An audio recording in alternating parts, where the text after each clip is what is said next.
What's good, YouTube? Welcome back to the Soulblaze YouTube channel. You're watching Soulblaze. I'm making this pre-video thing to let you guys know that this will be a pre-recorded post-com, or not post-com, not pre-recorded, post-commentary, because my fiance was asleep during the game, and they were going to work that day. I did not want to mess up their much-needed sleep schedule. I wanted to show that respect and not wake them up with my commentary over a children's video game. So that's why I had to do a post-commentary this time. And yeah, if you are excited for today's video, let me know and I'll get you straight to it. Coming in hot for WPF Delta Week 3. Now, in this week, we are playing our good friend Rose. Rose is an absolute demon in the singles format. Today, however, we're going to be playing him in the doubles format. I don't know his doubles experience. I know he's a super good player with a super strong team. You see the 6 that he brought into battle, but before we get into the heated set we're about to have, I need you to make sure to show some love to the video if you like the content that you're about to see and that you see from this channel, and go show that same love to all the other wonderful, lovely, talented WPF Delta people down in the description below. I love playing in the WPF Delta. I've had such good memories. Even if I go 0-9, I have a blast. I love the people there. Super happy to be playing this season. Let's get straight into it. This week is no joke. We're playing Rose, who is an absolute demon, and his team is super scary. I'm super scared of 4 threats from his team, 4 main threats, 3 of which you see on screen. Then let's address the non-apparent threat first. It is Mega Frostlass. He did not bring Mega Frostlass. I was super scared of Mega Frostlass because it can have electric coverage for Pelipper. I have to get Wide Guard, which is Pelipper is my only mon with Wide Guard. I have to get the Blizzard predicts right with Wide Guard, or else I take super strong neutral damage with freeze potential. It can Shadow Ball or Weather Ball or T-Ball target the Pelipper. And then it's super strong into my team, because as you can see, Caesar is my only ice resist. Then it can get frozen, and he has Mega Camera up and all that stuff. 3 other threats I'm worried about is Whimsicott, super fast with Prankster and Tailwind, and it can also be annoying with Prankster Encore. It can threaten my Sableye with a Fairy move. Yada yada yada. Super annoying, super good support. The most annoying mon, though, on his team into this week's matchup is apparent on the screen, second to last, Furry Giraffe with Armor Tail. It blocks so much of what Mega Sableye wants to do in this set, in this series, because what Sableye wants to do is abuse Prankster target. I can't do that with Armor Tail. Fake Out, blocked it. My only Fake Out user on the team, blocked. I want to Quash Spam, can't do that, blocked. I want to Encore stuff, especially Trick Room users, into using Trick Room again, can't do that. Mean Look traps stuff, can't do that. Disable stuff, can't do that. Super annoying for Sableye to deal with, so I have to stick to Prankster using status moves that cover the entire field or parts of the field and not target specific Pokemon. Like Rain Dance, we can still do, which is good for setting up our Shoutout, and neutralizing his Mega Camera up with Mega Camera's fire moves, and potentially Flamethrower Hydreigon for Caesar, which is why we also have the Okaberry. We could do the strat that's been working for me so far, Gravity Hypnosis. So with Gravity Hypnosis, Gravity is field wide, so it targets everyone, can't be blocked by Armor Tail. And then of course Hypnosis is just used with a high speed, a Spell Throw, so we're good there. We're specially invested Bulk because a lot of his team, as you can see, is special. Mega Frostlass is also special. His only apparent physical attacker is for Alligator. He could go DD Hydreigon, but that's basically it.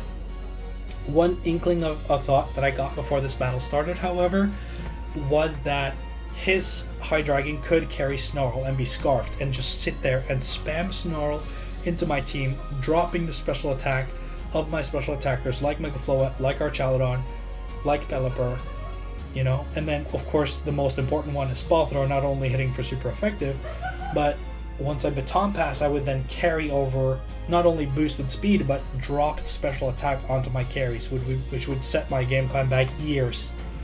and that's a super good tech that I thought about last minute. That also, which is kind of why Caesar is an important piece here, to be able to threaten it with bug super effective damage. Yes, Bullet Punch is still blocked by Armor Tail, but it's still a good bring into Whimsicott Frostlass. And then, of course, it doesn't care about getting Snarl dropped because it's a physical attacker. So we do have some means to play for it, but the matchup is still very annoying for me because of Farigiraf. And then Farigiraf, if he runs Lumberry, then he can kind of get past the Gravity Hypnosis as well. But that's the lead I'm choosing to go for game 1.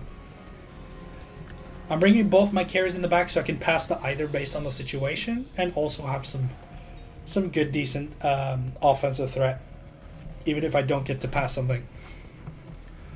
I'm leaving Caesar in the back.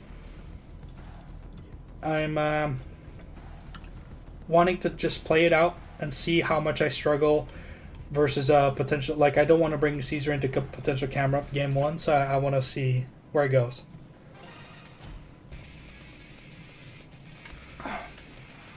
Rose does a very unexpected lead here. He does for Alligator and Whimsicott. And now I have to kind of choose my targeting. Do I go for Gravity Hypnosis on Feraligatr or Whimsicott? Pause the video now and see if you can figure out this puzzle, right?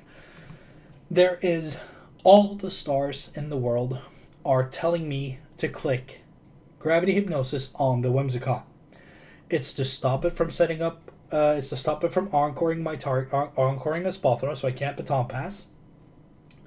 It's to stop it from doing super effective fairy move damage to Sableye. And yeah, it's basically that, right? It's super good reasoning. It's less likely to have Protect than Feraligatr is. But I do choose to go for Feraligatr here because I recognize that he has a main damage dealer and a support. If I target the main damage dealer, only his support remains. Yes, fairy damage is annoying for Sableye, but then I can at least get around getting one shot. And my team is also built specially bulky, so we don't handle physical hits that well. And hopefully this buys me enough time to, even if he does encore me into Hypnosis, I can still Hypnosis the Whimsicott. Yes, the baton pass strat is out the window, but it still gives me some room to play versus a Feraligatr nuking one of my mons early. So that's why I'm choosing to go for Feraligatr here. Gravity Hypnosis is still the play anyway, no matter who I target. Hypnosis becoming 100% accurate is so predatory, man. It's so crazy. Prankster Gravity, super fast Hypnosis. Yeah. So he swaps out Feraligatr into Hydreigon, which is not immune to Hypnosis, by the way, despite being a Psychic type move. So we do get the... Yeah, so Moonblast does come out on Sableye here, and it's important to talk about this calc real quick. In order for him to get that damage with Moonblast, which is crazy, it sounds crazy, that looks like natural damage, but it's not. In order for him to get that kind of damage, he has to be Fairy Feather boosted. That's it. He has to be Fairy Feather. It confirms the item. However, it still leaves some room of doubt as to whether he's modest or timid, because I believe this range falls into the roll damage rolls on both. It is, however, more likely to be timid than modest based on that roll, because modest roll does have a 50% chance to kill Sableye, which I'm kind of fine with because I got the gravity off to still spam Hypnosis, and it gives me a lot of good momentum to bring in my next threat, like Floette here, for example. And then I can still baton pass to, what's it called? Archaludon, if I want to. Sableye lives, most likely timid, guaranteed Fairy Feather.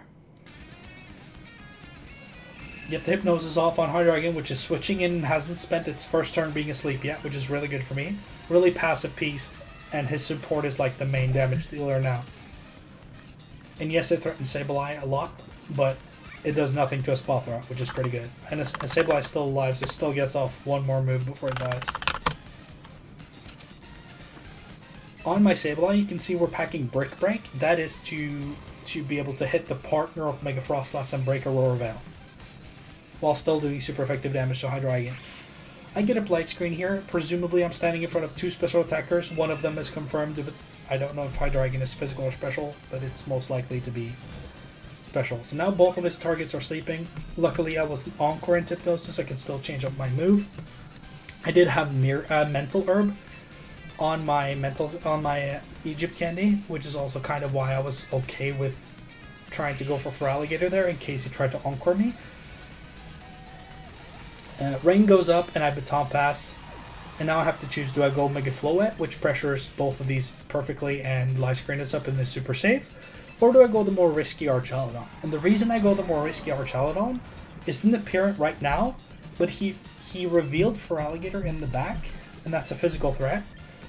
So I want to be able to stack stamina a little earlier, so that by the time for Alligator comes back in later, hopefully this is alive still to tank hits for Alligator. Right now I can pressure either of these mons really hard. I'm choosing to go for Whimsicott over Hydreigon just because I could have calced it wrong and it could still be Sash. And if it's not Sash, then this happens, where it dies and I still get that super effective Brick Break damage on Hydreigon as long as it doesn't target Sableye. However, I do fail to consider that Draco, even on light screen, does a bajillion. So I should have probably calced that. I wasn't that scared of Draco. I thought maybe he would go for Earth Power or maybe Dragon Pulse or something. Light screen is still up, but we're still fine. That's our first stamina boost for a potential for Alligator coming back in. And we have leftovers, so if we do stick around for a long enough time, then it doesn't matter. He does reveal White Herb though, which is super cool tech. Not only super cool tech from Rose's side, but it gives us advantage later in the game because now I know because I slept it, but it basically gets me to know what specifically the item is. It's not Scarf, he can change up his moves, he can be Tailwind, he can be Protect, he can still be Snarl, which is problematic. So it's really good information. Now we're back to, he brought in Farigiraf, which puts him in the same position he was in earlier, where he has 1 support and 1 damage dealer. So we just target the damage dealer, so he's stuck with the support. Sableye was wearing its use out and didn't really need to stick around that much longer anyway. Gravity, we don't, I wish Gravity was out for 1 more turn maybe, but light screen is still up, it's still raining.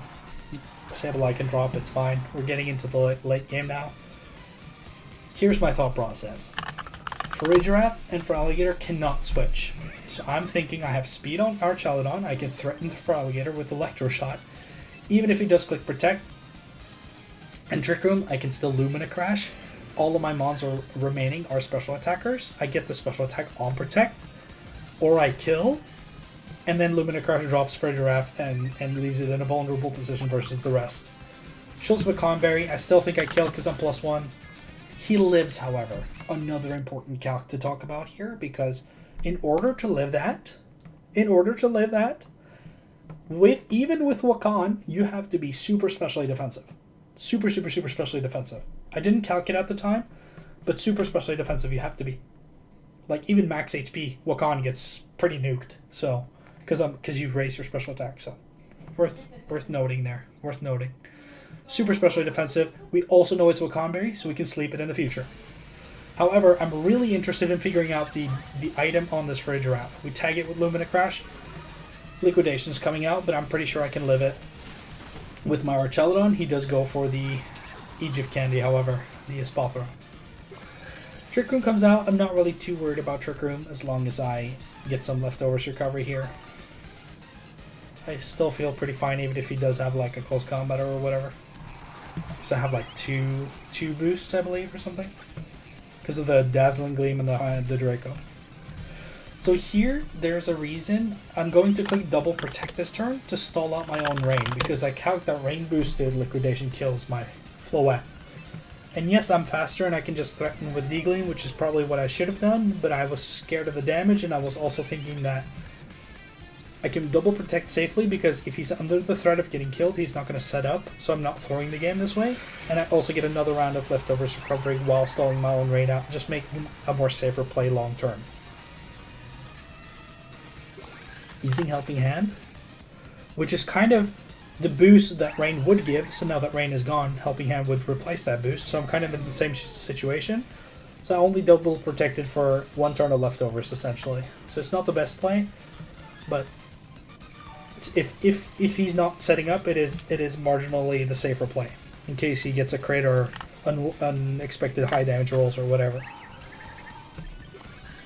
So now I know that I'm putting in an impossible position. Both of my Mons outspeed his.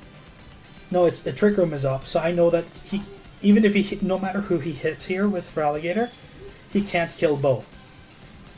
That was not Helping Hand, and now Rain is not up, so now Liquidation won't kill. He can't kill both of my Mons, which leaves me in a winning position because whoever's left can kill for a draft because of the earlier Lumina crash. And we also revealed for a giraffe's item to be Citrus Berry, which is super useful information for Game 2. So well played by Rose and a good fight to keep up with me in Game 1. And we're moving on to Game 2. And hopefully our strategy remains. I see that all 4 of his items are not Lum or Chesto. Mega Camera, which he did not bring, has to hold the Mega Stone. And that leaves basically only Meowstick to have the Lumberry, which is super crucial information, and that's basically makes it so that we can run the strat again. I'm willing to attempt the exact same thing again. I'm kind of wondering about Pelipper because I think he's going to go Camera Up now. But even if Camera Up comes and I don't bring Pelipper, I still think I'm good because of a certain tech that you're about to see that I, as a part of my moveset. Whether I get it off or not is a completely different thing. But yeah, you're gonna at least see the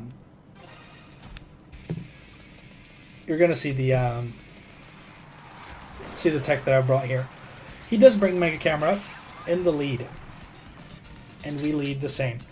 So now it's the same thing: main damage dealer, supporter. You can target the main damage dealer to make his entire setup really passive. But this time, I'm going to switch it up. I'm going to target the Frigiraffe. 1, because I know it's Citrus Berry, so it can be slept. 2, because I'm specifically predicting his Camera Up does not want to get slept and is slow. So I think he's going to protect to try and Trick Room with Frigiraffe in order to make Camera Up the fastest thing alive.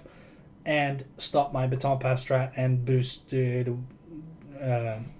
Sheer Force, boosted moves against my team to get advantage. I think that's his game plan, so we're going to target the Frigiraffe.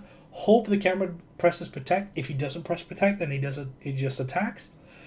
That should also be fine, just because both of these Mons that are out on the field are specially invested. His team is so specially offensive.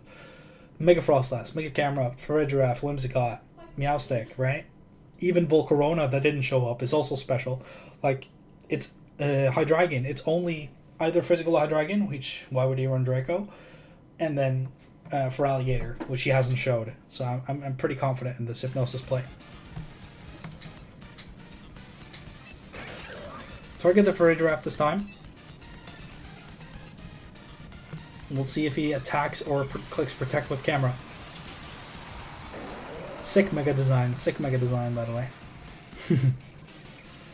He does click Protect. So that basically lets me bully the Farigiraffe into sleep.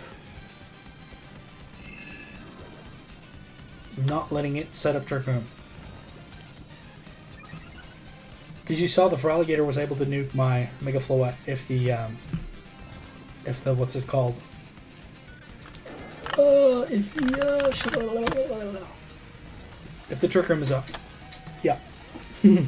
Sorry, it's my 4th time doing this video, by the way. I'm a little woozy. I didn't press record twice. So I'm setting up light screen. Both of his mons presenting are especially offensive. So now I just become uber tanky. And now I can choose. I have the same option to choose between going Archaludon and going Mega Floette. Last time I went Archaludon because he showed me for Alligator, and I wanted to stack, and he was out with Hydreigon, and that I was thinking that could lead to some stamina boost. This time I'm going Floette because not only do I have a tech in place ready for camera, which is out on the field that I want to pressure, but in case he predicts our child on like last time, even if light screen is up, sheer force boosted, max special attack, modest earth power will send me to the moon, which I don't want to have happen. So this time we're going Floette. And you saw the tech there, right? You saw the tech. It's in the video. It's in the video title, probably.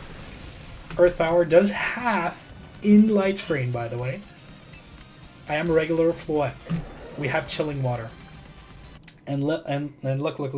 Chilling water is not going to kill, right? I've done this calc 1,000 times now. This chilling water does 72 to 85 on a max HP mega camera. It does not kill. It is my only water move in my arsenal. Either he sees it coming or he doesn't. I'm expecting him to see it coming, but yeah, if it doesn't kill, then he might even let me hit him with it. It's 50 base powers. It does not kill. But the reason I'm bringing it is because you would think that Mega Camera is a really good counter to Mega Floette because it resists Fairy against the nuke, the best Fairy type in the game, possibly the highest special attacking damage output in the game. You're bringing Mega Camera this match no matter what to try and resist that, and you can live a Chilling Water. Beautiful. And if you don't know Chilling Water is coming, then you would still bring it because you're expecting to wall Mega Floette, right? However, there's this really cool sequencing here where I have Rain Dance on both Pelipper with Drizzle and Sableye, boosting Chilling Water's damage output to kill Mega Camera. However, he could protect this turn. He showed Protect turn 1, he Earth Powered, which did that damage, and now he has Protect available again. So now becomes the question, do I want to target the Farigiraf with Moonblast and try and get it out of there before I can set Trick Room up and Camera Up becomes super scary and can possibly kill my Mega Flow up before I get the Chilling Water off, or do I go straight for the Chilling Water now? The reason I'm going for it now is because I don't believe Farigiraf is guaranteed to wake, and I'm faster. The second thing is that if he clicks Protect on Mega Camera Up this turn, even if Farigiraf awakes, it's quite a passive turn for him. He's going to have to click Trick Room, which is negative priority, which risks damage on Farigiraf even if it wakes. And Dazzling Gleam does nothing because I have Light Screen up. So I'm predicting this turn to be a turn where Rose wants to get active. He wants to try and pressure my attackers with damage, and I'm going to throw him off guard with either him not seeing Chilling Water coming at all, or he's not going to expect the Rain Dance to boost the Chilling Water to kill him. That's my entire gamble of this game. He could click Protect and get Farigiraf working. He could even switch out if he knows Chilling Water is coming. It all comes down to my gamble with Chilling Water. We see Farigiraf wake up. Helping Hand, it goes first. Now would have been the Camera Protect, so he did not protect Camera Up. He obviously didn't swap out. That would have gone first. And here comes the Rain Boosted Chilling Water, killing Mega Camera Up in one hit. It only works in that order. Very, very proud and happy to be able to get that off versus such a strong player. Gives me a huge advantage getting rid of his Mega. Obviously, if Alligator comes in, it's the appropriate play. I have Light Screen up. Rain is on. You want to pressure. I'm thinking I just want to Moonblast. I think it kills. Sableye, you're being a little passive now. I have Light Screen up. If you get the Trick Room up, it's annoying, but I kind of want to make sure that I can do some damage and put on some pressure. So Moonblast again, super defensive, so it doesn't kill. He's probably calced that to live a Moonblast. And he gets the Rain kill in return. This Dazzling Gleam, though, does nothing. And is great to get Sableye out of danger from that Dazzling Gleam. So now I'm kind of resetting the situation where we're doing the entire clockwork again, trying to set up our Chaladon for success with Baton Pass, right? I know that with his Spawthor being faster, I could click Dazzling Gleam and kill the Feraligatr, right? But there's this thing about him getting Trick Room up So that's the potential danger. So I'm thinking about Gravity Hypnosis. But I know that if I click Brick Break on for Alligator, I get rid of it this turn if it doesn't protect no matter what. Gravity is up for one more turn. I can click Hypnosis on Giraffe, and then we can kind of threaten both. Hypnosis goes off. Re-sleeps the Giraffe for Trick Room. Yes, Egypt Candy goes down, but the Brick Break would take out the Alligator this time. Yeah. So now he has a sleeping support, and we've gotten rid of Alligator, leaving him to reveal his last Pokemon, which is special. We have Sableye still healthy for light screening and stuff like that. And it's revealed to be Whimsicott. This could have been Hydreigon and whatever, but I'm still not that worried because we have light screen to work with. It's up for one more turn. Rain is up. There's no reason to Gravity here. So I'm just going to get my compensatory Brick Break damage on for a Giraffe. And then we knew that Flash Cannon did kill the Whimsicott last turn. I'm expecting him to get rid of the Sableye here, but he does target the Archaludon. If that Moonblast special attack dropped me, then I still have a 43% chance to OHKO the Whimsicott. It did not, so when I Flash Cannon here, it's going to do the same thing as first game and kill it. It's 2v1, and it did wake up pretty early, like turn 2, this Giraffe. But I can just, with Prankster, not Armor Tail not blocking, Light Screen is not targeted, so Armor Tail won't block it. I'm clicking Protect here again I could have just attacked, but I wanted to play it safe to get Leftovers Recovery here. If he Trick Rooms and goes before my Archaludon, like it is what it is, I'm not expecting turn order to be super scary here. And then I set Rain back up for Electro Shot, right? So unless 16 crits, this should be a pretty done deal. Yeah. So as you can see, it does decent damage, but the light screen is up. No crit. So now we set up the Electro Shot, and the turn after we can threaten to kill even if he goes first. So then we get Leftovers Recovery. Citrus comes out. +1 Dragon Pulse kills from here. Should be wraps. And if he doesn't crit, then even Sableye can tank a couple D-Gleams to put the pressure on. So, yeah. D-Gleam comes out. No crit again. I'm pretty sure I even lived crit there. And +1 Dragon Pulse is going to take it. Yeah. Not too haxy of a battle. Super happy with how I played it. The Chilling Water Tech baby coming through clutch, and we're going to secure a 2-0 versus Rose. Fantastic human being, super strong Pokemon player. Really happy to be able to pull out such a performance versus such a guy as Rose. Wishing all the luck in the future games. Go show him and his channel some love. And that's going to be the wrap-up for this week's WPF Delta Week 3. Again, had to be post-commentary because my fiance was asleep. It was 8 a.m. We rescheduled this game a couple times. We made it work thanks to the moderators for holding out and letting us have it. So yeah, we'll be back strong. WPF Delta Week 4. Make sure to sub so you get that game in your feed. And yeah, Caesar, you might have been a new team member that didn't get to do anything this time, but we'll see what you can do in the future. This has been your boy Soulblaze, and as always, I'll see you guys in the next one. Take care of yourself, take care of your family. Peace.